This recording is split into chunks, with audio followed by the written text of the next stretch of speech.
आप सभी। मुझे आशा है आप सभी अच्छे और प्रसन्न होंगे।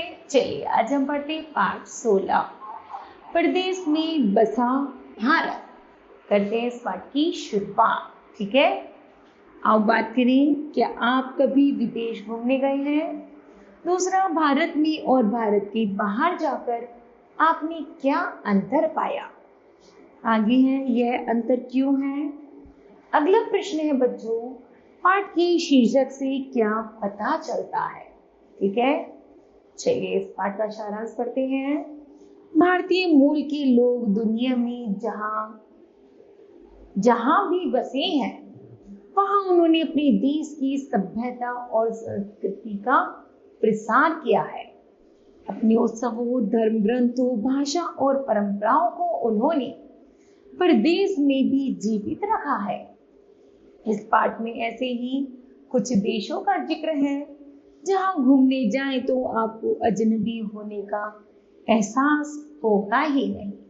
ठीक है, चलिए आइए शुरू करते हैं। प्रदेश में जाकर एक नई दुनिया देखने का रोमांच किसे नहीं होता। यहाँ यह बात अलग है कि अपने देश जैसा खान पान और सुविधाएं होने पर भी भाषा, जलवायु और सांस्कृतिक ताने बाने में विविधता के कारण विदेश की धरती से भावनात्मक जुड़ाव और अपनापन महसूस नहीं होता।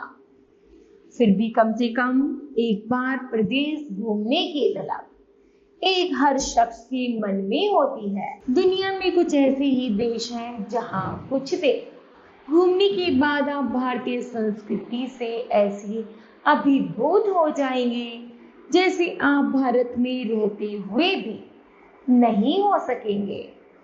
वहाँ की भाषा, खान पान के तौर तरीके, पारंपरिक भारतीय वेशभूषा और धार्मिक रीति रिवाज देखकर तो आपको ऐसा लगेगा जैसे आप भारत में ही हो। इसका श्रेय उन लोगों को जाता है जिन्होंने सागर पार जाकर भारतीय संस्कृति की जड़ें जमाई और अपने ढंग से एक अलग भारत बसाया। इनमें से कुछ ऐसे थे जो रोजगार की तलाश में यहाँ आए थे, तो कुछ को अंग्रेजी शासनकाल के दौरान जबरदस्ती लाया गया था। कुछ जगहों पर हमारी संस्कृति और सभ्यता इसलिए पहुंची कि वहां के लोगों को इसने आकर्षित किया। उन्होंने अपनी तमाम समस्याओं से मुक्ति और आध्यात्मिक सुख के लिए इसे अपनाया। इस तरह इसकी जड़ें दुनिया के अनेक देशों में अत्यंत गहराई तक जमती चली गई। आगे पढ़ते हैं बच्चों मॉरिशस के बारे में। भारतीय जीवन शैली और उसके संस्कारों को अपने भीतर बसाए हुए देशों की चर्चा के क्रम में सबसे पहला नाम आता है मॉरिशस का। मॉरिशस हिंद महासागर में मेडागास्कर से लेकर 500 मील पूर्व में स्थित है। यहाँ आकर ऐसा लगता है मानो यह भारत का ही एक राज्य है। 19वीं शताब्दी में गन्ने की खेती के लिए भारत से गिरमिटिया मजदूर के तौर पर लोगों को यहाँ लाया गया। शर्तबंद अथवा एग्रीमेंट के अंतर्गत आने के कारण ये शर्तबंदी मजदूर कहलाए। अंग्रेजी का तत्सम शब्द एग्रीमेंट बिगड़कर गिरमिट हो गया और गिरमिट के अनुसार कार्य करने वाली गिरमिटिया बन गए। इन्हीं लोगों ने यहाँ बड़ी मेहनत से अपनी नई दुनिया बसाई और अपनी भाषा और संस्कृति को जीवित रखा। यहाँ रहने वाले भारतीय मूल के लोग अपने 30 त्योहारों के मामले में आज भी सभी परंपराओं का निर्वाह करते हैं। दक्षिण भारतीय समुदाय के लोग यहाँ मकर संक्रांति के अवसर पर पढ़ने वाले पोंगल को पूरे उत्साह के साथ मनाते हैं। शादी ब्याह की रस्में हो, गृह प्रवेश या बच्चे के जन्म के संस्कार, सभी का निर्वाह भारतीय रीति रिवाजों के अनुसार ही होता है। भोज आज भी केले के पत्तों पर पूरी में साग सब्जी के साथ ही होता है। मॉरिशस पर लंबे अरसे तक फ्रांस का आधिपत्य रहा है और बाद में यह ब्रिटिश साम्राज्य के स्वामित्व में आ गया। अतः यह अंग्रेजी और फ्रेंच के अलावा क्रियोल भाषा चलन में है। हिंदी और भोजपुरी का भी यहाँ जबरदस्त वर्चस्व है। यहाँ के कुछ लोग आपको हिंदी में जवाब भले ही न दे सके, पर आप कहना क्या चाहते हैं यह वे खूब समझते हैं। गांवों में बिरहा और हरपरोरी जैसे लोक गायन सुनने को मिलते हैं। मॉरिशस की युवा पीढ़ी के बीच हिंदी, भोजपुरी गीत और उर्दू गजलें खूब पसंद की जाती हैं। भारत में निर्मित धार्मिक टेलीविजन कार्यक्रमों का बड़ा दर्शक वर्ग मॉरिशस में है। यहाँ के गांवों, गलियों, सिनेमा घरों, दुकानों, बसों तक के नाम भारतीय हैं, जैसे नालंदा, सूर्यवंशी, बनारस, सम्राट अशोक तथा अजंता आदि। घरों की बनावट में भी भारतीय वास्तुकला का पूरा ध्यान रखा जाता है। मॉरिशस द्वीप विलुप्त हो चुके पक्षी डोडो के एकमात्र घर के रूप में भी विख्यात है। आगे है फिजी। फिजी दक्षिण प्रशांत महासागर के मेलानेशिया में स्थित 300 से अधिक छोटे बड़े द्वीपों का समूह है। फिजी द्वीप का मुख्य द्वीप विती लेवु है। इस पड़ोसी द्वीप के निवासी फीसी बुलाते थे, जिससे इसका नाम फिजी पड़ गया। मॉरिशस के बाद फिजी ही ऐसा देश है जहां अप्रवासी भारतीयों ने सिर्फ अपनी सभ्यता और संस्कृति को संरक्षित करके रखा,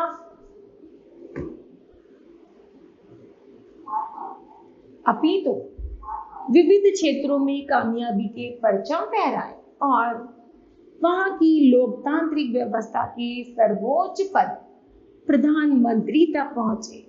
फिजी में भारतीय और वहां के मिश्रित संगीत पर मौलिक धुनी जनमानस के व्यवहार का सामान्य हिस्सा है। फिजी की कुल आबादी का 38% भारतीय समुदाय है। पर्यटन और खेती ही उनकी आय का प्रमुख स्रोत है। भव्यता और वैभव की प्रतीक दीपावली यहाँ भी पूरी आस्था और निष्ठा से मनाई जाती है।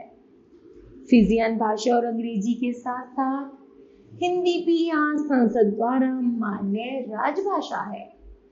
अखबार एवं टीवी में हिंदी खूब चलती है। हिंदी फिल्म संगीत भी खूब पसंद किया जाता है। फिजियन हिंदी का रूप यहाँ के लोकगीतों और ग्रामीण लोगों के वार्तालाप में बहुतायत में मिलता है। फिजी में चलने वाली अनेक स्कूलों में भारतीय तौर तरीकों से पढ़ाई की व्यवस्था है। सन 1904 से आर्य समाज यहाँ भारतीयों की लौ जगाने में संलग्न है।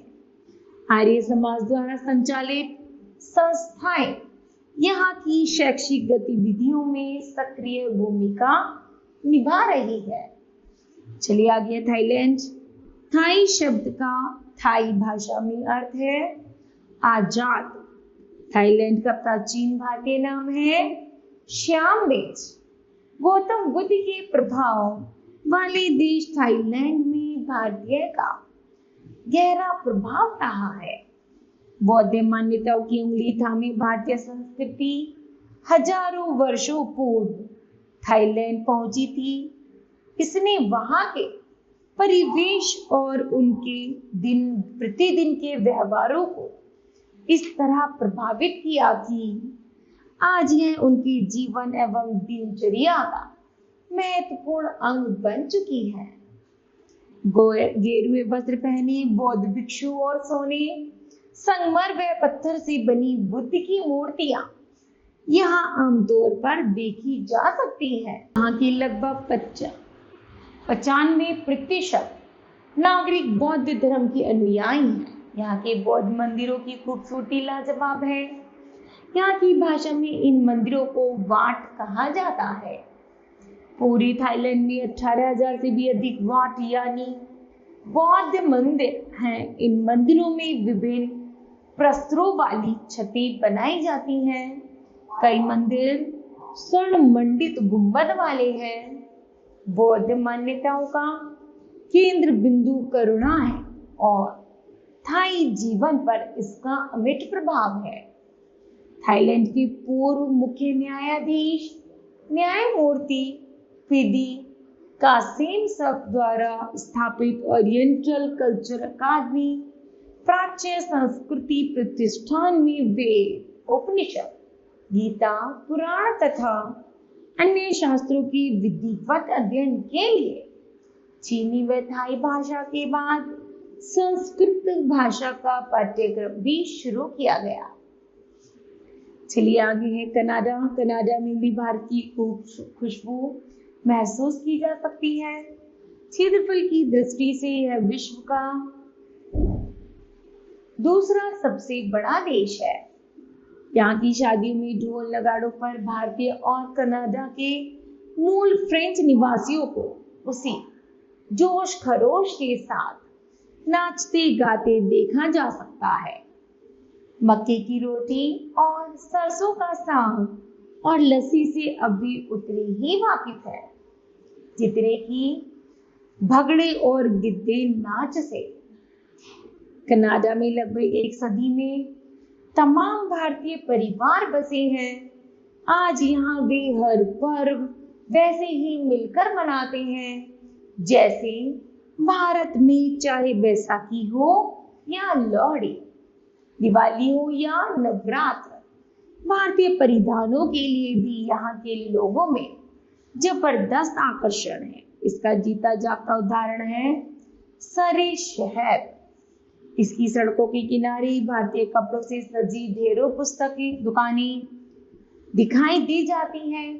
कनाडा के कई शहरों में हिंदू मंदिर हैं।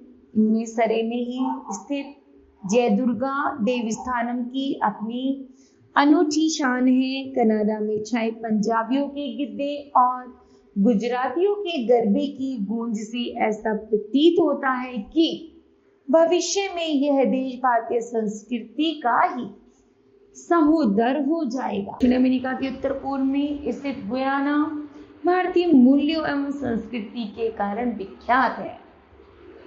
सामान्यतः ब्रिटिश गुयाना के नाम से अस्तित्व में है, जिसकी कुल आबादी के लगभग 50% नागरिक भारतीय मूल के हैं। दिवाली पर गुयाना में राष्ट्रीय अवकाश घोषित किया गया है। दिवाली एवं अन्य अवसरों पर भारतीय मूल के लोग नए वस्त्र पहनते हैं, पूजा प्रार्थना करते हैं तथा दूध और मावे से बनी मिठाइयों का परस्पर आदान प्रदान किया जाता है। भारत के प्रमुख महानगरों में विलुप्त होने की कगार पर पहुंच रहे पेड़ और खीर गुयाना में आज भी प्राथमिकता के साथ खाए जाते हैं। इसके अलावा Nepal, Malaysia, Indonesia, Cambodia, Sri Lanka आदि देशों में भी भारतीयता का बोलबाला है। वही ट्रिनिडाद टोबैगो, कैरिबियन द्वीपों तथा दक्षिण अफ्रीका में रह रहे भारतीय भी यहाँ की सांस्कृतिक और बौद्धिक शक्ति का परचम लहरा रहे हैं। भारतीय ध्यान और योग की लहर आज एशिया, यूरोप और अमेरिका के अलावा अन्य देशों में भी फैल चुकी है। सन 2015 से 21 जून को अंतर्राष्ट्रीय योग दिवस मनाने की घोषणा की गई। 84 देशों के लोगों ने इस आयोजन में एक साथ भाग लिया, जो एक विश्व कीर्तिमान है। इससे यह तो स्पष्ट हो गया कि दुनिया भर में प्राचीन भारतीय विद्याओं के प्रति लोगों का रुझान बढ़ा है और इन्हीं के साथ बढ़ रही है भारतीयों की प्रति स्नेह, सम्मान और सहयोग की भावना। ठीक है, इस तरह बच्चों यह पाठ समाप्त होता है। मुझे आशा है आप सभी को यह पाठ समझ आया होगा। धन्यवाद।